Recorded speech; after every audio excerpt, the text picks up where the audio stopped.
السلام علیکم۔ جب ایک ماں اپنی بیٹی کے جسم میں آتی تبدیلیوں کو نظر انداز کر دیتی ہے تو وہ بیٹی اندر ہی اندر سوالوں کے بوجھ تلے دبنے لگتی ہے۔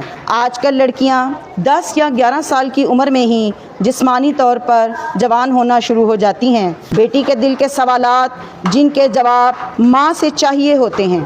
میرے جسم میں یہ کیا ہو رہا ہے؟ مجھے ایسا کیوں محسوس ہو رہا ہے؟ کیا یہ بیماری ہے؟ ماں کو چاہیے کہ بیٹی کو خود بتائے کہ یہ تبدیلی فطری ہے اور اسے شرم کا باعث نہ سمجھے۔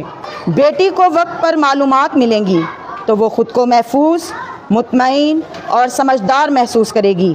ماں باپ دونوں کو چاہیے کہ بیٹی کے جسمانی اور جذباتی مسائل کو سنجیدگی سے سمجھیں اور اس کے سوالات کے جوابات ہمیشہ نرمی سے دیں۔ اگر بیٹی کے سوالوں کا جواب نہ دیا گیا اور اگر یہ سب بعد میں سمجھا دیں گے، کہہ کر ٹال دیا گیا، تو پھر سوشل میڈیا، اسکول کے دوست یا انٹرنیٹ اس کی تربیت کریں گے اور وہ تربیت اکثر گمراہ کر دیتی ہے۔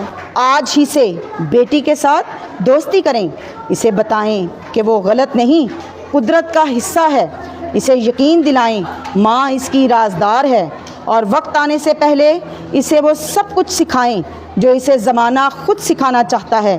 ایک چھوٹا سا قدم آپ کی بیٹی کو بڑے مسائل سے بچا سکتا ہے۔